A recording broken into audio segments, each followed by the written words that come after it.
ንጉሥ ውእቱ ለዘለዓለም ክርስቶስ ክርስቶስ ለዘለዓለም ንጉሥ ነው፣ አምላክ ነው። በስመ አብ ወወልድ ወመንፈስ ቅዱስ አሐዱ አምላክ አሜን። መዝሙረ ያሬድ። በዓለም ላይ የምትኖሩ ኦርቶዶክሳውያን እግዚአብሔር ልጆች ሰላም እግዚአብሔር ይዛላችሁ። በየሳምንቱ አርብና እሑድ የሚተላለፍ መዝሙረ ያሬድ ከአርብ ቀጣዩ እሑድ የሚባለው ቃለ እግዚአብሔር ሁልጊዜ አርብ የምናስተላልፈው ነው። ተከታታይ ትምህርት ነው። አሁን ያለነው ክረምት ላይ ነው። ሰኔ 25 ያው ክረምት ገብቷል። ከሰኔ 26 እስከ ሐምሌ 19 ያለው የክረምት መግቢያ ይባላል። ክረምት በሶስት ይከፈላል። መግቢያ አለ፣ መካከለኛ አለ፣ መጨረሻ አለ። ለዚህ ነው ሰሎሞን እስመናሁ አለፈ ክረምት ቆመ በረከት፣ ክረምቱ አለፈ በረከት ተተካ ይላል ሰሎሞን። ቅዱስ ያሬድም እንደዚሁ ሙጣ ክረምትና የክረምት መግቢያና የክረምት መውጫ ብሎ ሰኔ 25ን የክረምት መግቢያ መስከረም 25ን መውጫ ብሎ አስቀምጧል። ቅዱስ ያሬድም ማለት ነው። እንደገና በሶስት ሲከፈል ከሰኔ 26 እስከ ሐምሌ 19 ያለው የክረምት መግቢያ ነው። ከሐምሌ 20 እስከ ነሐሴ 1 ያለው መካከለኛ ክረምት ነው። ከነሐሴ 22 እስከ መስከረም 25 ያለው ደግሞ ምንድን ነው? የክረምት መጨረሻ ተብሎ ተቀምጧል። በውስጡ ግን ብዙ የተለያዩ ክፍልፋይ በዓላት አሉ ማለት ነው። አሁን ላይ ግን የምንገኘው ከሐምሌ 11 እስከ ሐምሌ 16 ያለው ንጉሥ ውእቱ ክርስቶስ ይባላል መዝሙሩ። እንግዲህ ብዙ ቤተክርስቲያኗ ስርዓት አላት። በ7 ዓመት አንድ ጊዜ እየመጡ ዕለተ ሰንበትን የሚቀይሩ በዓላት አሉ። ለምሳሌ ሐምሌ 2 ቀን፣ ሐምሌ 5 ቀን፣ ሐምሌ 10 ቀን እሑድ ቀን ከሆነ አሰርገውም ብሎ መደበኛውን ያስለቅቃል ማለት ነው። እንደገና ቤተልሔም በላይ ቤትና በታይ ቤት የሚባል አለ። አርዮ የሚባል ቃል እግዚአብሔር አለ። እሱም ደግሞ ያስለቅቃል በራሱ ማለት ነው። እና አሁን ላይ ያለነው ከ11 እስከ 16 ስለሆነ ይሄ ግን ንጉሥ ውእቱ ክርስቶስ ነው።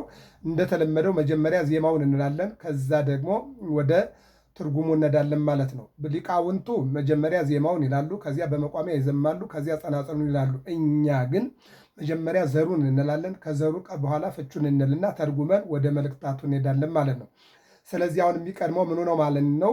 ዘሩ ነው ማለት ነው። አሁን ወደ ዘሩ እንሄድ። ንጉሥ ውእቱ ክርስቶስ ንጉሥ ውእቱ ክርስቶስ መሐሪ ውእቱ ይሁብ ዘራ ለዘራኢ ንጉሥ ውእቱ ክርስቶስ ያሰምርክረ ለሲሳይ ያነሰው ምድር ለነዳይ ንጉሥ ውእቱ ክርስቶስ ዘኢያሃይድዎ ስልጣኑ ዘይእዝዝ ትፍስሕተ ለጻድቃኒሁ ንጉሥ ውእቱ ክርስቶስ ገባሬ ሕይወት ያርሁ ክረምተ በበዓመት ንጉሥ ውእቱ ክርስቶስ ንጉሥ ውእቱ ክርስቶስ። ይሄ እንግዲህ ያው ዘሩ ነው ማለት ነው። ይህንን መምህራኑ መጀመሪያ በዜማ ይላሉ ማለት ነው። ከዚያ ቀጥሎ ደግሞ በፍቹ እኛ እንለዋለን። እነሱ ግን መጀመሪያ በዜማ ይሉና ከዜማ ቀጥለው የሚሉት ምኑን ነው? በተክሌ የሚሆን በጎንደር ዘመው ወደ ጸናጽል ነው የሚሄዱት ማለት ነው። እኛ ግን የምንሄደው ወደ ምኑ ነው ማለት ነው? ወደ ትርጉሙ ምንሄደው ማለት ነው። ወደ ትርጉሙ ስንሄድ እንግዲህ የመዝሙሩ ጭብጥ ሐሳብና ፍሬ ክርስቶስ ከዓለም በፊት ንጉሥ ነው። ክርስቶስ ይቅር ባይ ነው። ለሚዘራ ዘርን ይሰጣል፣ የተዘራውንም ለምግብ እንዲሆን ፍሬያማ ያደርገዋል እያለ ነው የሚናገረው። ንጉሥ ውእቱ ክርስቶስ ንጉሥ ውእቱ ክርስቶስ መሐሪ ውእቱ ይሁብ ዘራ ለዘራይ ያሰምርክረ ለሲሳይ እያለ ዘሩን ይናገረዋል ቅዱስ ያሬድ። የመዝሙሩ ፍሬ ሐሳብ ንጉሥ ክርስቶስ ከዘላለም በፊትም ዓለምን ፈጥሮም ከዓለም በኋላም ንጉሥ ነው።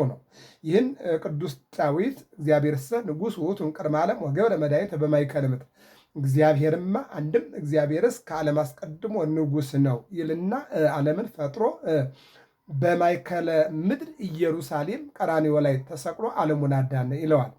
በቅዳሴው ላይ እንደገና ደግሞ ቅድመ ዓለም ወእስከ ለዓለም ሀሎ እግዚአብሔር በመንግስቱ ሀሎ እግዚአብሔር በትስብእቱ ሀሎ እግዚአብሔር በመለኮቱ እግዚአብሔር ከዓለም በፊት በአንድነት በሦስትነት በመለኮቱ በሦስትነቱ በአምላክነቱ በንጉሥነቱ አለ። ዓለም ፈጥሮም አለ፣ ዓለምንም አሳልፎ ይኖራል ይላል በቅዳሴው ላይ ማለት ነው። ቅዳሴ ማርያም ላይ ደግሞ አብ ጎህ ወልድ ጎህ መንፈስ ቅዱስ ጎህ፣ አብ እሳት ወልድ እሳት መንፈስ ቅዱስ እሳት እያለ የእግዚአብሔርን አምላክነትና ዘላለማዊነት ይናገራል ማለት ነው። እና ጭብጥ ሐሳቡ እግዚአብሔር ቅድመ ዓለም እግዚአብሔር ዓለምን ፈጥሮ እግዚአብሔር ዓለምን አሳልፎ ንጉሥ ነው፣ አምላክ ነው፣ ፈጣሪ ነው የሚለውን ያስጨብጣል ማለት ነው። እና የመዝሙሩ ፍሬ ይህንን ነው የሚናገረው። ምን ማለት ነው? ክርስቶስ ከዓለም በፊት ንጉሥ ነው። እሺ እንደገና ደግሞ ክርስቶስ ይቅር ባይ ነው። እንደገና ደግሞ ለሚዘራ ገበሬ ዘርን ይሰጣል፣ የተዘራውንም ለምግብ እንዲሆን ፍሬያማ ያደርገዋል። ገበሬው ቦይ ይቀዳል ወይም ደግሞ ይተልማል፣ ይዘራል፣ አፈር ያለብሳል። እግዚአብሔር ደግሞ ዝናምን ያወርዳል። መሬት ደግሞ የዘሩባትን ታበቅላለች፣ የተከሉባትን ታጸድቃለች ማለት ነው። ይህንን ይናገራል ማለት ነው። ችግረኛውን ከድህነቱ ያነሳዋል። ያነሶ እምድር ለነዳይ አዎ ችግረኛውን ከመሬት ምን ያደርገዋል? ያነሳዋል፣ ያበለጽገውማል ይልና ለወዳጆቹ እውነተኛ ደስታን የሚያድል አዎ ስልጣኑን የማይቀሙት ንጉሥ ለወዳጆቹ ልብ አድርጉ ደስታን የሚያድል አዎ ዘኢይሄይድዎ ስልጣኑ አዎ ስልጣኑን የማይቀሙት ንጉሥ ክርስቶስ ነው። አዎ በዚህ ዓለም ስልጣን ወይ በፖለቲካ ወይ በዕድሜ ወይም ደግሞ በቲፎዞ ይቀራል። ወይም ዕድሜ አዎ ይከለክልሃል፣ ወይም ፖለቲክሱ ይከለክልሃል፣ ወይም ደግሞ ኢኮኖሚ ይከለክልሃል፣ ወይም ጦርነት ይከለክልሃል ማለት ነው። ምክንያቱም ንጉሥ ከሆነ ወይ አሳዶ ወይ ገሎ ይነግሳል ይላሉ እና ስለዚህ እነሆ ሕዝብ የመረጠው በሕዝብ ይወርዳል፣ በሕዝብ ይወጣል። በፖለቲካም ከሆነ ፖለቲካ ያወጣዋል፣ ፖለቲካ ያወርደዋል። ከዚህ የተነሳ እግዚአብሔር ግን ስልጣኑን የማይቀሙት ዘላለማዊ ንጉሥ ነው ይላል ሐዋርያው ዮሐንስ ራእይ 19 ላይ የነገሥታት ንጉሥ የአማልክት አምላክ የጌቶች ጌታ ነው ይለዋል። እንደው ንጉሥ ብቻ አይደለም የዘላለም ንጉሥ ነው አለ። የጌቶች ጌታ የአማልክት አምላክ የነገሥታት ንጉሥ ነው አለ። ይህንን ይናገራል ማለት ነው። ይቀጥልና እርሱ የሕይወት መገኛ በመሆኑ የፈጠራቸውን ሁሉ ያርፉ ዘንድ ለዕረፍት ሰንበትን ሰራ። ለዕረፍት ሰንበትን ሰራ ነው ያለው። ምንድን ነው ያለው? ያነሶ እምድረ ነዳይ አዎ ዘኢይሃይድዎ ስልጣኖ ዘየዚህ ትፍሥሕት ለጻድቃኒሁ ገባሪ ሕይወት ያለው ክረምተ በበዓመት ንጉሥ ውእቱ ክርስቶስ ንጉሥ ውእቱ ክርስቶስ አዎ እነሆ ስልጣኑን የማይቀሙት ይልቁንም ችግረኛውን ከድህነቱ ያነሳዋል ያበለጽገውማል ይልና ለወዳጆቹ እውነተኛ ደስታን የሚያድል ስልጣኑን ማንም የማይቀማው ክርስቶስ ንጉሥ ነው። እርሱ የሕይወት መገኛ አዎ በመሆኑ የፈጠራቸውን ሁሉ ያርፉ ዘንድ ለዕረፍት ሰንበትን ሰራ ይልና ሲዘጋው ምን ይላል? ክረምትንም በየዓመቱ ያመጣል። አዎ ያረው ክረምተ በበዓመት ክረምትን በየዓመቱ ያመጣል። ንጉሡ ውእቱ ክርስቶስ ንጉሡ ውእቱ ክርስቶስ ንጉሡ ውእቱ ዘኢይስዓር መንግሥቱ አዎ መንግሥቱን ሰው ልጅ የማይቀማውና የማይሻር ዘላለማዊ ንጉሥ እግዚአብሔር ነው ይላል። መንግሥቱን ንግስናውን ወይም በፖለቲካ ወይም በተለያየ ነገር የሰው ልጅ ሊቀማው የማይችል ዘላለማዊ አምላክ ማን ነው? እግዚአብሔር ነው። ዘላለማዊ ንጉሥ ማን ነው አለ? እግዚአብሔር ነው አለ። እግዚአብሔር ነው ስንል አለ ሰዎች ስልጣኑን የማይቀሙት የዘላለም ማን ነው? አዎ ንጉሥ እግዚአብሔር ነው ይለናል። ይህንን ነው የሚናገረው ቅዱስ ያሬድ በድጓው ላይ የሚናገረው ይህንን ነው። ከሰኔ 11 ጀምሮ እስከ ሰኔ 16 ድረስ ያለው ክርስቶስ ስልጣኑን የማይቀሙት ንጉሥ አዎ ሀብቱ የማያልቅበት እሱ ነው። እንዲሁም የሁሉ ነገር ንጉሥ ነውና ሁሉን ለማድረግ የሚሳነው የለም። አዎ ይክል ኩሎ አልቦ ዘይሳዕኑ አምላከ ነዳያን ነው ተስፋ ቅቡፃን ተስፋ ለቆረጡና የድሃዎች አባት ነው። ያነሰው ምድር ለነዳይ ድሃውን ከመሬት ያነሰዋል ይላል። ወያልየለውን መሬት ለምስኪን መሬት ያለውን ደግሞ ከፍ ያደርገዋል አለ። ከላይ ያለውን ያወርደዋል፣ ከታች ያለውን ወደ ላይ ያወጣዋል አለ። ማን? ንጉሡ ክርስቶስ ዘላለማዊ ንጉሥ የሆነ ክርስቶስ ማለት ነው። ይህንን ነው የሚናገረው ቅዱስ አዎ ያሬድ የተናገረው ይህንን ነው። ወደ ቅዳሴው መልእክት ላይ ስንሄድ እንደዚህ ይለናል። 2 ዲያቆናት የሚያነቡትን መልእክት እንመለከት። አንደኛው ሁለተኛ ቆሮንቶስ 9 ምዕራፍ 1 እስከ 15 ነው። አንዱን ነገር ብቻ እንውሰድ። ለዘሪ ዘርን ለመብላትም እንጀራን በብዙ የሚሰጥ እርሱ የምትዘሩትን ዘር ይሰጣችኋል። አዎ ቅዱስ ጳውሎስ ምን ይላል? ሐዋርያው ቅዱስ ጳውሎስ እንደሚታወቀው ብርሃነ ዓለም የተባለ 14 መልእክታትን የጻፈ የተማረ ያውም በመብረቅ መምህር የተማረ መብረቃዊ ተማሪ ነው። አዎ የተማረ የተማረውን ያስተማረ ያስተማረውን የኖረ የኖረውን የጻፈ ነው። ታዲያ ምን ይላል? ለዘር ዘርን ወይም ለዘሪ ዘርን ምርጥ ዘር ለዘሪ ዘርን ለሚበላም አንድም ለመብላትም እንጀራ ለሚበላ እንጀራ ለሚጠጣዋል ለሚለብስ ልብስን በብዙ የሚሰጥ እርሱ የምትዘሩትን ዘር ይሰጣችኋል። ቁጥር 10 ላይ ለገበሬው ዘርን ይሰጠዋል፣ ለሚለምነው እንጀራን ይሰጠዋል፣ ለሚለምነው ልብስ ይሰጠዋል። ለበሽተኛው ጤንነትን ይሰጠዋል፣ ለመንገደኛው የመንገድ ቀናነትን ይሰጠዋል። መዳን ለሚፈልገው መዳንን ይሰጠዋል። ዓይን ለሌለው ዓይንን ይሰጣል፣ እጅ ለሌለው እጅን ይሰጣል፣ ሀብት ለሌለው ሀብት ይሰጣል፣ አንደበት ለሌለው አንደበት ይሰጣል። ይህን ነው የሚናገር። ትዳር ለሌለው ትዳር ይሰጣል፣ ስራ ለሌለው ስራ ይሰጣል። ማን? እግዚአብሔር። ምን ስለሚችል ይችላል። እግዚአብሔር ስለሚችል ነው ይህንን ይላል ማለት ነው። ዘር መዝራት ለሚፈልግ ገበሬ ለዘሪ ዘሪ ይሰጣል። ምግብ ለሚፈልግ ለሚበላ ደግሞ ምግብን ይሰጣል። እንደገና ለሚጠጣ መጠጥን ይሰጣል። እንደገና ለሚለብስ ደግሞ ልብስን ይሰጣል። ሕይወት ለሚፈልግ ሕይወትን ይሰጣል። ጤንነት ለሚፈልግ ጤንነትን ይሰጣል። ስልጣን ለሚፈልግ ስልጣን ይሰጣል። ድነት ከፈለግም እግዚአብሔር ይሰጣል። የሚሳነው የለም። ሌላኛው ያዕቆብ ምዕራፍ 3 ቁጥር 13 ላይ እንዲህ ይለናል ሐዋርያው ያዕቆብ የጽድቅን ፍሬ ሰላምን ለሚያደርጉት ሰዎች በሰላም ይዘራል አለ። የጽድቅ ፍሬ የእውነት ፍሬ ማለት ነው። የእውነት ፍሬ የጽድቅ ፍሬን ፍሬ የጽድቅን ፍሬ ሰላምን ለሚያደርጓት ሰዎች በሰላም ይዘራል። ቁጥር 18 ላይ ያለ ነው።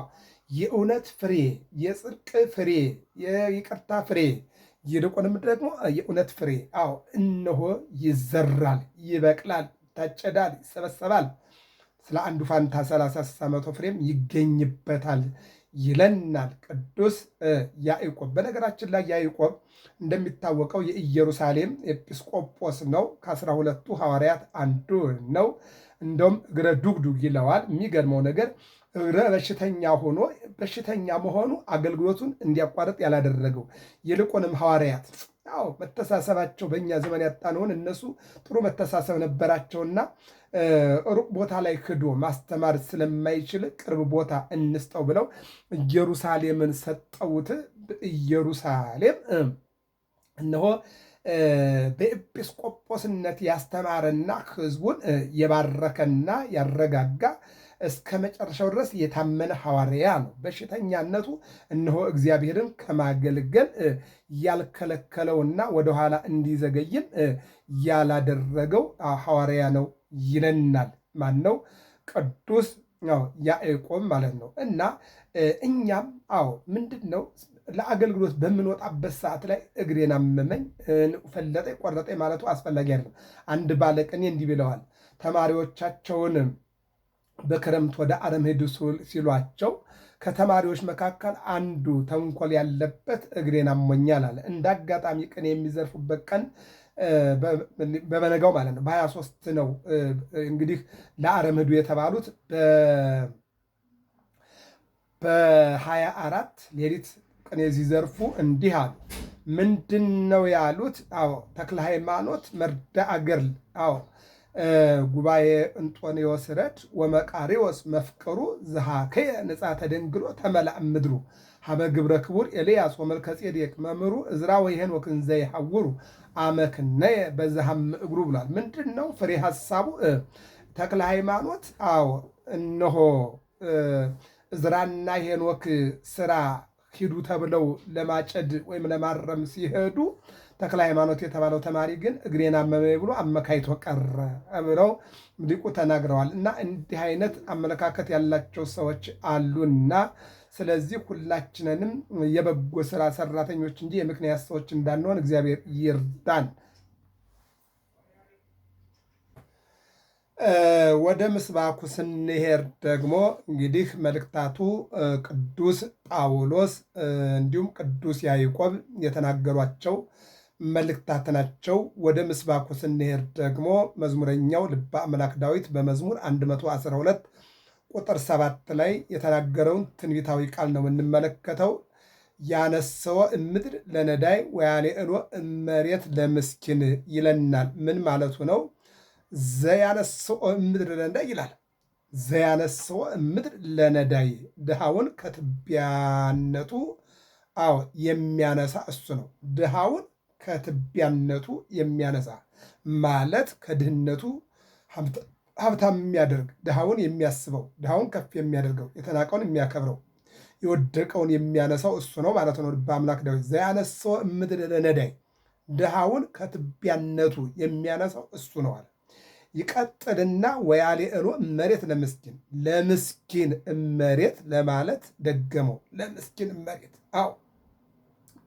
ምስኪኑን ከመሬት የሚያነሳው ማን ነው አለ? እግዚአብሔር ነው አለ። ድሃን ከአመዱ የሚያነሳ ከችግሩ ከውድቀቱ የሚያነሳ ማን ነው? እግዚአብሔር። ንጉሥ ውእቱ ክርስቶስ ዘላለማዊ ንጉሥ የሆነው ክርስቶስ ነው። የወደቀውን የሚያነሳ የተረሳውን የሚያከብር ይልና ከመያንር ወምስለ መላእክቱ ከአለቆቹ ጋር ያኖረው ዘንድ ከአለቆቹ ጋር ያኖረው ዘንድ ምስኪኑን ከድሃነቱ ምን ይለዋል? ያነሳዋል፣ ከፍ ከፍ ያደርገዋል ይላል። እንደውም ምን ይላል? በራሱ ከፍ ያለ ይወርዳል፣ ዝቅ ያለ ከፍ ይላል። በራስ ከፍ ከፍ ያለ ዝቅ ዝቅ እያለ ይሄዳል፣ ዝቅ ዝቅ ያለ ደግሞ ከፍ እያለ ይሄዳል ብሎ ይነግረናል።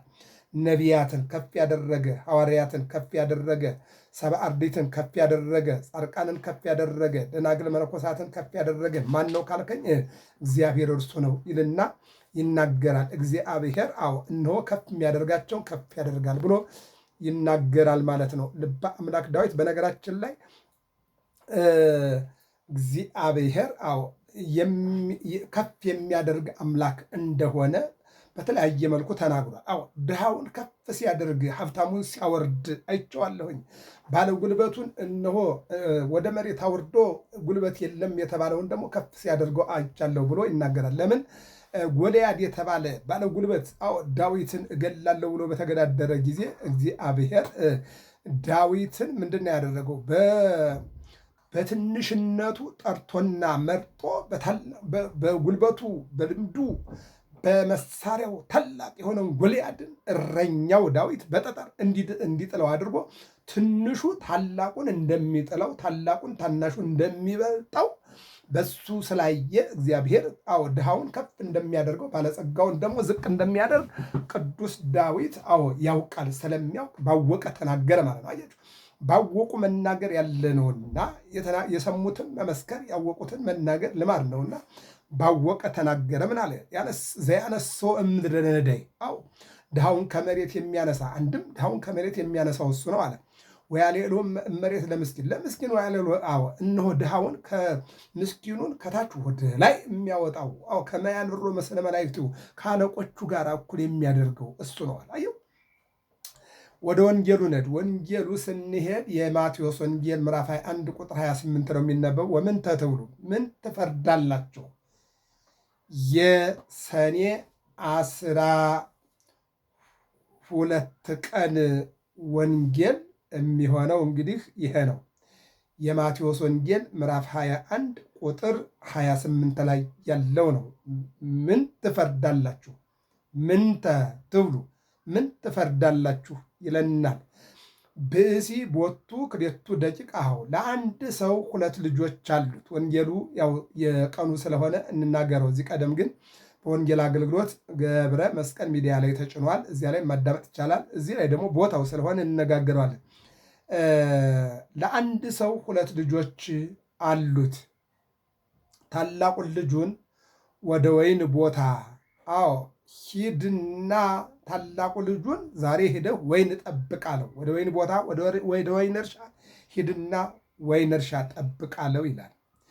ይቀጥልና ዋውሳ ወይቤ ኦሆ እግዚእ ልጁም አባቴ እንዴ አንተ አዘኸኝ ምን ችግር አለ? እሺ እሄዳለሁ አለና ወጣ። ወጦ ግን ወኢሖረ ሳይሄድ ቀረ። ዘወር ብሎ መጫወት ጀመረ። ዘወር ብሎ ተቀመጠ ይላል። ወለካልኡኒ ቤሎ ከማሁ ታናሹን ልጁን እንደ ትልቁ ጠራና ልጄ ወይኑን ጠብቅ ሂድና የልጅነት ክንድርሻ ተወጣ ብሎ አዘዘው ይላል። ልጁ ግን ወይቤ እነሆ አይሆንልኝም፣ ደክሞኛል፣ አሞኛል፣ ዝያለው ብሎ ምክንያት ፈጠረ። ለአባቱ ላለመታዘዝ ምክንያት ፈጠረና ከአባቱ ፊት ወጣና ሁለት ነገር ትዝ አለው። ኦሪት ዘጸአት ምዕራፍ 20 ዘዳግም ምዕራፍ 5 ላይ ያለው አባትን እናትን አክብር አንደኛው ይሄ ነው። ሁለተኛው ሰሎሞን በመጽሐፈ ምሳሌ ምዕራፍ 8 ላይ እናትህን በአረጀህ ጊዜ አትናቃት፣ አባትህንም በሸመገለ ጊዜ አትናቀው፣ ይልቁንም ታዘዝ። የአባት የእናት ምክር ብቻህን ብትሆን ያነጋግርሃል፣ ብተኛ ትራስ ይሆናል፣ ብትወድቅ ምርኩዙ ያነሳሃልና እናትህን አባትህን አክብር የሚለውን አስታወሰና በህሊናው እንዴ አባት ያዞኝ የማልታዘዝ እኔ ማነኝ አለና ተነስቶ ወደ አትክልት ቦታ ሄደና ሲጠብቁ አለ ይለናል። መኑ እንከ እምኔሆሙ ዘገብረ ፈቃዳሁ። አሁን ጥያቄ ያመጣል። ከሁለቱ ልጆች ከታላቁና ከታናሹ ለአባቱ የታዘዘ የትኛው ነው? ልብ አድርጎ ለሰውየው ሁለት ልጆች አሉ፣ ታላቅና ታናሽ። ታላቁንም ታናሹንም ያዘዛቸው ወደ አንድ ቦታ ነው፣ የወይን ቦታ ነው። ትልቁ እሺ ሄዳለሁ ብሎ ዘወር ብሎ ቁጭ አለ ነው የሚለው። ታናሹ ግን አልሄድም አልችልም ብሎ ደከመኝ ብሎ ነገር ግን ወጣ አለና አባቴን ማልታዘዝ እኔ ማንኛ አለና ወደ አትክልት ቦታ ሄዶ አለ ነው የሚለው። አሁን መኑ እንከ እምኔሆሙ ዘገብረ ፈቃዳሁ፣ የአባቱን ፈቃድ ያደረገ ማን ነው?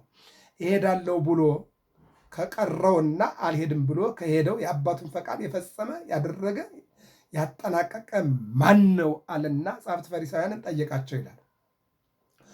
ወይቤልዎ ወደሃራዊ ታናሹ ነዋ፣ ታላቁማ ዘበተበት እንጂ በአባቱ አደረገለትን? ታላቁማ እሄዳለሁ ብሎ ዘበተበት፣ ተጫወተበት። እሄዳለሁ ብሎ አልሄድም፣ በአባቱ እኮ ነው ያሾፈው አሉ። ታላቅ ልጅ የተባሉ ጸሐፍት ፈሪሳውያን፣ ታናሽ ልጅ የተባሉ ኃጥአን መጸባን ናቸው። እሄዳለሁ ብሎ ታላቅ ልጅ እንደቀረ ኦሪትን ተቀበልን ብለው አንድም ኦሪትን ተቀብለው በወንጌል ሳያምኑ ቀርተዋል። ማናቸው? ፈሪሳውያን። ለኦሪት እንገዛለን፣ እንቆረቆራለን፣ እናደርጋታለን፣ እንፈጽማታለን ብለው ይልቁንም ቅናት እየቀኑና ለኦሪት ቀናይ ሆነው ቆይተዋል። ወንጌልን ግን እነሆ ሳያምኑ ቀርተዋል። አልሄድም ብሎ እንደሄደ ኃጥአን መጸብሃን። እነሱ ደግሞ ሕጉን ካፈረሱ በኋላ ኃጢአት ሰርተው ሕጉን አፈርሰው በወንጌል አምነዋልና ታላቅ ልጅ የተባሉ ፈሪሳውያን ኦሪትን ተቀብለው አዲስን ወይም ወንጌልን አንቀበልም ያሉ፣ አልሄድም ብሎ የሄደው እንደ ኃጥአን መጸብሃን ነው። ኃጥአን መጸብሃን አስቀድመው ሕጉን አፈርሰው ነገር ግን እግዚአብሔር አምላክ መጥቶ ተማሩ ተመለሱ ባላቸው ጊዜ ግን እሺ ብለው ንስሐ ገብተው ተከትለውና ለእግዚአብሔር መንግሥት ቀዳሚዎች ሆነዋል ማለት ነው። ወይቤሎሙ እግዚእ ኢየሱስ አማን ብለክሙ ከመ መጸብሃን ወዘማውያን ይቀድሙክሙ በውስተ መንግሥተ እግዚአብሔር ይላል። ኃጥአን መጸብሃን ቀድሞዋችሁ መንግሥተ ሰማይ ይገባሉ ብዬ እንዲገቡ በእውነት እነግራችኋለሁ። በእውነት እነግራችኋለሁ። በእውነት እነግራችኋለሁ። ይቀድሟችኋል። ቢያምኑ እንደሚያገባቸው ለማጠየቅ ነው። ካመኑ እንደሚሆንላቸው ለማጠየቅ ነው። እስመ መጽአ ኀቤክሙ ዮሐንስ በፍኖተ ጽድቅ ወኢአመንክምዎ፣ ዮሐንስ ወንጌልን ቢያስተምር አንቀበልህም ብላችሁታልና። ወመጸብሃን እሰ ወዘማውያን አመንዎ፣ ኃጥአን መጸብሃን ግን አምነውታላ። እናንተ ግን እኛ ካልጋገርነው ከምጣዱ አይወጣም፣ እኛ ካልሰራነው ወጡ አይጣፍጥም፣ ጨውም አይኖርም ብላችሁ ስለምታምኑ እናንተ ግን አይታችሁ አላመናችሁም። ኋላ ለማመን ቢያዳግታችሁም ኋላ ታምኑበት ዘንድ ከማመን ወደኋላ አፈገፈጋችሁ፣ ኋላ ግን ታምናላችሁ ይላል። ይህን ይልና ምን ይላል? እነሆ ምንድን ነው እያለ ያለው? ከሁለቱ ልጆች ለአባቱ የታዘዘ የትኛው ልጅ ነው አለ። ልብ አድርጉ። የመጀመሪያው ምንድን ነው ያለው? እሄዳለሁ አለ። እሄዳለሁ ብሎ ወጣ አለና እየተጫወተ የአባቱን ትእዛዝ ሳይፈጽም ቀረ ነው። ስንተኛው ነው? የመጀመሪያ ታላቁ ልጅ ማለት ነው። ታናሹ ልጅ ግን ደከመኝ፣ መሄድ አልችልም ብሎ ከአባቱ ፊት ከወጣ በኋላ እነሆ ለአባቴ የማልታዘዝ እኔ ማን ነኝ አለና ሂዶ አባቱ ባዘዘው በአትክልቱ ቦታ ሂዶ ዋለ ይለናል። ምን ሆነ ማለት ነው? ታዘዘ ማለት ነው። ማንም አባቱን ታዘዘ ማለት ነው። ስለዚህ ፈሪሳውያንና ኃጥአን መጸባሃን ናቸው የተወዳደሩት። እዚህ ጋር ፈሪሳውያን ኦሪትን እናውቃለን እንጠብቃለን ብለው ወንጌልን ለማመን ተስኗቸዋል። ጻፍት ፈሪሳውያን ማለት ነው። መጸባሃን ኃጥአን መጸባሃን ግን ትናንትና ላይ ሕጉን አፈርሰዋል፣ ትእዛዝ ጥሰዋል፣ አናምንም ብለዋል። ዛሬ ላይ ግን ክርስቶስ መጥቶ እነሆ መጥቼ ባልነገርኳቸው ስለ ኃጢአታቸው ምክንያት በነበራቸው ነገር ግን መጥቻለሁና ለኃጢአታቸው ምክንያት የላቸውም ብሎ የሚያስተምር ነውና፣ ስለዚህ አሁን ምክንያት ስለሌላቸው አምነው ክርስቶስን ተከትለዋል። ለመንግሥተ ሰማያትም ቀድመው እነሆ ፈሪሳውያንን ኃጥአን መጸባሃን ይገባሉ ማለት ይሄ ነው ማለት ነው። ይህን ነው የሚናገረው። ቀጥላል። የማቴዎስ ወንጌል ምዕራፍ 21 ከቁጥር 28 እስከ 41 ነውና ወንጌሉ እንዲህ ይላል። ብእሲ ባለቤት ተከለ አጸደ ወይን፣ ባለቤት ወይን ተከለ አጸደ ወይን አፍለስከ እምግሥ እንዲል አጸደ ወይን ሐረገ ወይን ጉንደ ወይን ምንዳደ ወይን ይላል። አጸደ ወይን አፍለስከ እምግሥ ሰደርከ አሕዛብ ወተከልከ ኪያ፣ እነሆ አባረርክ እሷንም ተከልክ፣ ሃይማኖትን ተከልክ፣ ክህደትን አባረርክ ነው።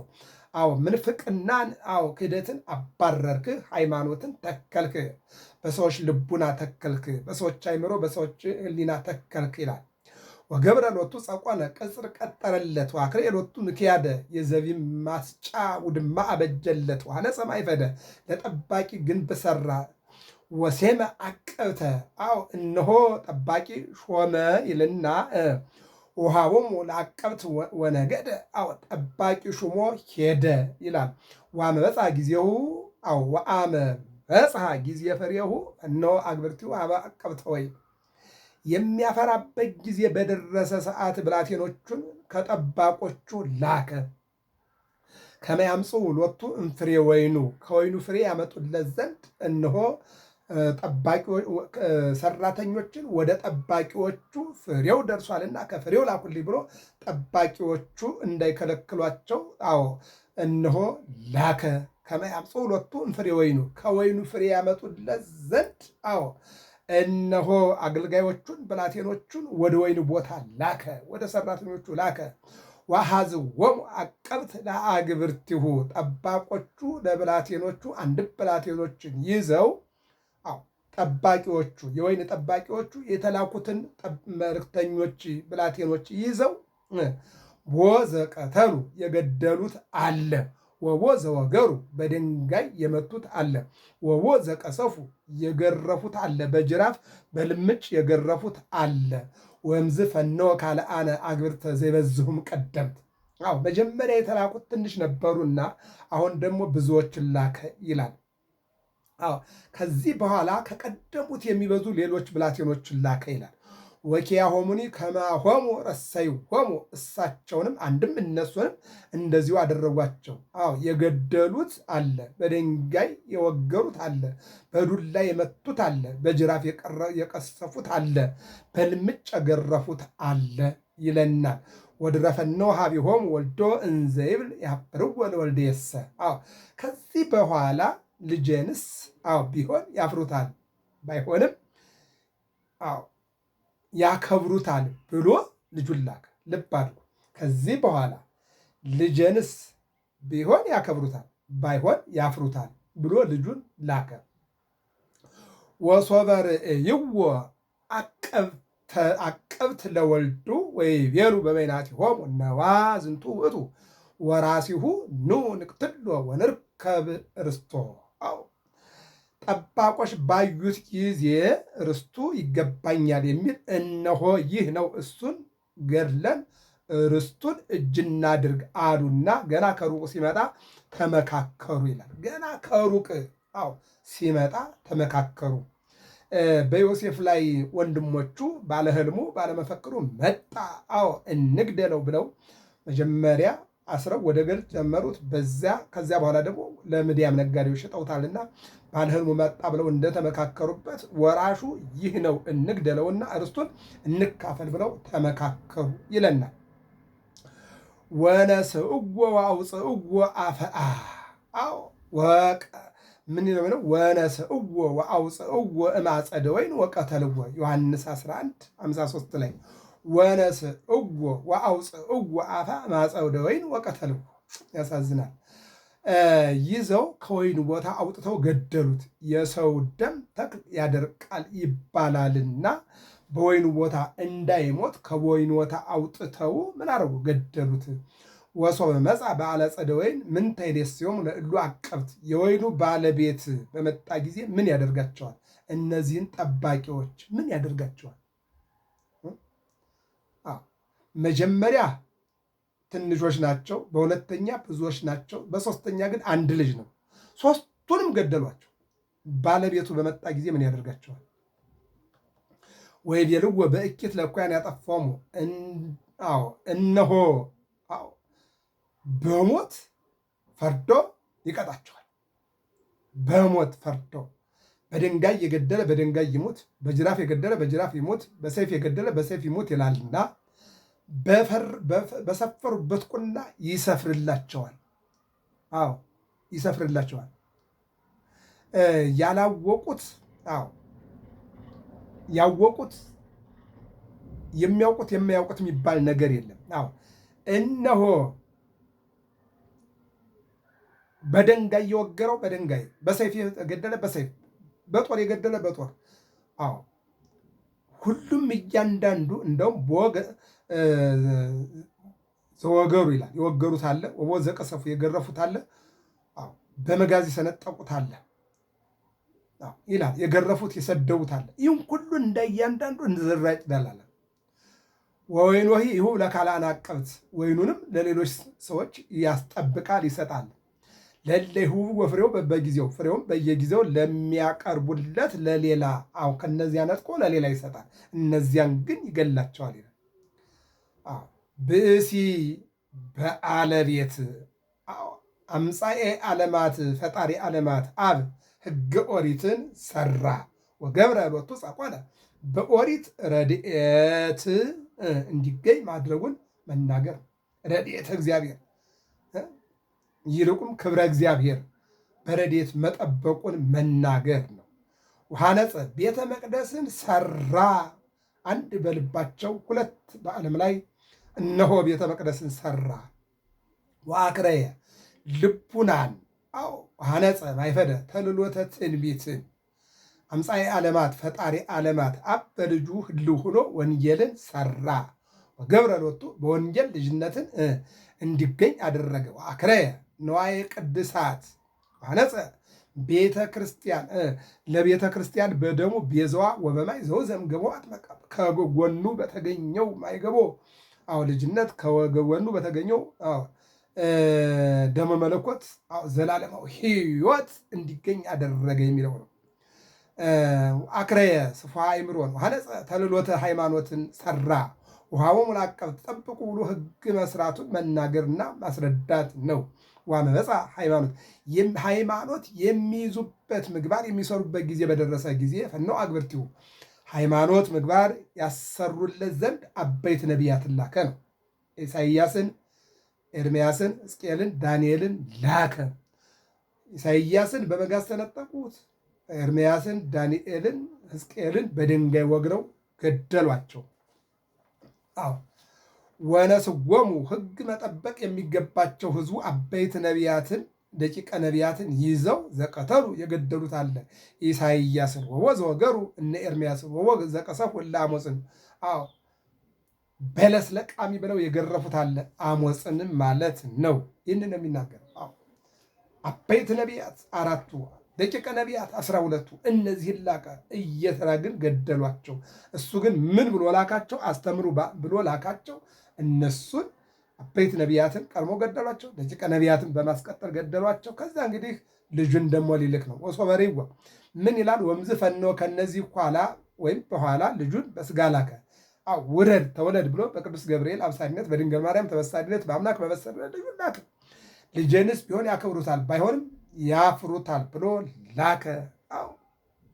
ወሶበሬዋ ባዩት ጊዜ መምህርነት ይገባኛል የሚል እነሆ መጣኑ ንቅቱሎ እሱን እንግደል፣ መምህርነቱን ገንዘብ እናድርጋል። ዋውፅዎ ከከተማ አውጥተው በቀራኔዮ ሰቅለው በሚስማር ቸንክረው በጦር ወቅተው ሆምጣጤ አጠጥተው የሾህ ጉንጉን ጭንቅላቱ ላይ አድርገው 6666 ግርፋት ገርፈው ገደሉት።